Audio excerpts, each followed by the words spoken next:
Welcome to another episode of Deep Teaching. Today, I'm continuing the dive into the world of AI in education and exploring how we can use ChatGPT to revolutionize the way we give feedback and marking to our students. Now, ChatGPT itself says it can automate the task of grading and provide more personalized and accurate feedback to our students. So, join me as I explore the benefits and potential challenges of using ChatGPT to mark and give feedback in the classroom.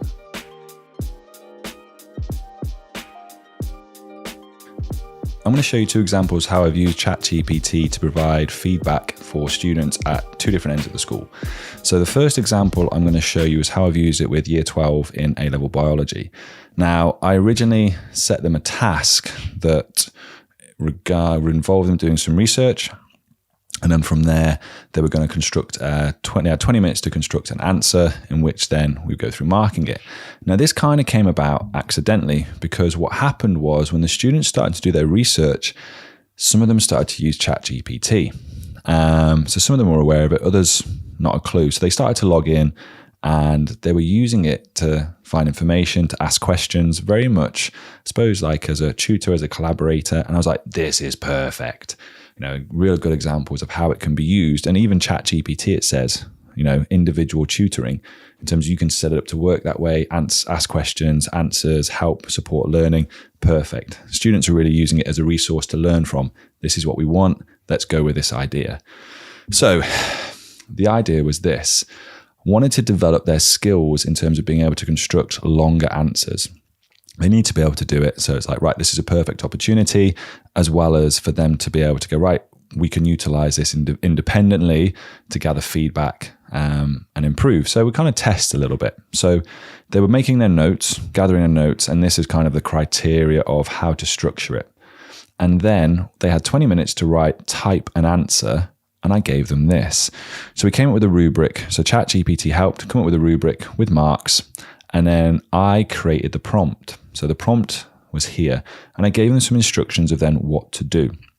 So the students did this, and if I show you an example of one of them. So this is an answer a student wrote, followed the instructions, and this is the feedback that ChatGPT gave it. Now, I'm not going to read it all out to you. If you want to, you can pause it here, have a read through. But it used the rubric. It gave clear and explicit feedback on, right, this is what you've done well, this is how you've gained the marks, as well as then giving areas of like, you can do this to improve. And when I questioned the students, when I asked them, I said, look, how was this? Is it effective? Is it efficient? Has it helped you? Will it help you to develop? They all categorically went, yes. So that's one really good example, I think, with higher up in the school where students are mature and I think just have a foresight and access to these things about using it as a tool to be able to give instant feedback and allow them to obviously correct mistakes and just sort of instant, I suppose, for want of a better word, that's learning, that's progress, and it can be instantaneous if you give it, correct prompts, accurate prompts with the relevant detail. I'm not saying it's going to work for everything, and there may be more to it in terms of what you can do, but for that as an example of how we could be using it to give instant feedback, corrective and challenging feedback, it's very much in the prompts. And what we're seeing at the moment, a lot of people are now really talking about, is how you power up your prompts to the point where, there's courses, people are saying, right, you can get these prompts. And there's a lot more people talking about, obviously, the coding component of it as well in terms of how you can lay things out, tables, but that is beyond where I'm at right now and a video for another day. So there's your first example. Now, the second example I'm going to show you is how I've used it lower down in Key Stage 3. Now, in the first video I made regarding ChatGPT, I showed you how I came about making this, and you can go and you can watch it here. I'll put the link in. What we did is we came up with a rubric, which we've got right here, and then I also had to come up with a prompt. Now, this one took a little bit more training, should we say. I think one of the misconceptions people have is that once you come on to ChatGPT, it's just going to pick it up, work straight away. But it doesn't always. And in fact, more often, 9 times out of 10, it doesn't. It's that, again, the concept of prompts. It's the concept of accuracy of those prompts. I'm trying to get to the top here. It doesn't want to scroll. And the information and direction that you give it. So the way I went about doing this is I copied the rubric and pasted it in. It acknowledged it there. And then I put in 3 samples, a high, a middle, and a low. And then I asked it to obviously utilize that with an answer and start marking it. So you can see the prompt that I put in here to go through it. It came back with this information. Now, it wasn't quite where I wanted it to be. And you can see here, it took 5 redrafts, 5 rewrites to get it to a part where I was happy with, where it was addressing the criteria and the format I wanted. So there is that trial and error. There is that, right, don't like that, redo it, redo it, redo it. And it learns as it goes. And eventually, depending on the accuracy and the detail and the prompt you give it, it'll get to where you want it to be. And that is where I wanted it to be.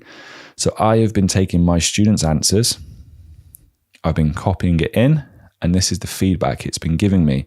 So I've got the criteria for them to obviously go against, refer against for the actual rubric they had to do the task.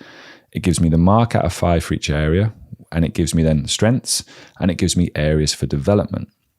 So really, really useful because it refers directly to the marking rubric. There is, however, I'm going to scroll down to the last one that I did, what I would consider actually a weakness to this. Now, this is the last one that I did for a student. It got 15 out of 20, but that's all they wrote. So in terms of the depth or detail, if you compare it to another student's, it actually is poles apart. And if you compare it to another 15 out of 20, you'd look at it and go, that's not 15. In fact, I marked it independently because I was testing against this. I wanted to see how accurate it was. And I was giving it 2s. I think I even remodeled it. So I then rewrote it so to improve the English and show, here's a model example of what it should read like and look like. And originally I gave it 2. I gave each one 2s, maybe lower than that. So this highlights that, well, actually, I wonder what would happen if I asked it to regenerate the response. Would it change it? Would it have an impact on it? Well, let's just see. Because the other thing I've noticed is that more often than not, when you do ask it to regenerate, it does come back differently. So it's not a foolproof, program in that respect. It's still learning. And you can see, and near enough straight off the bat, we've got 4. So that's a 6, 10. It's now, instead of it's giving me 13. So instead of now being 15, it's 13. So you can see it's changed it straight away. Actually, marking and feedback, I found it really, really useful. The students have found it really useful. Is it perfect at it? Is it without its flaws? No.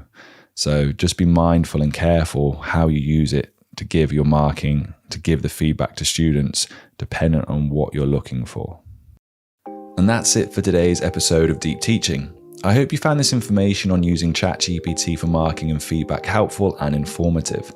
Remember, ChatGPT has the potential to revolutionize the way we approach feedback and grading in education, but it's important to use it in conjunction with human judgment. Thank you for watching, and don't forget to subscribe to the channel for more educational content like this. If you have any questions or comments, feel free to leave them in the comments section below. Until next time, keep exploring the world of AI, and happy teaching.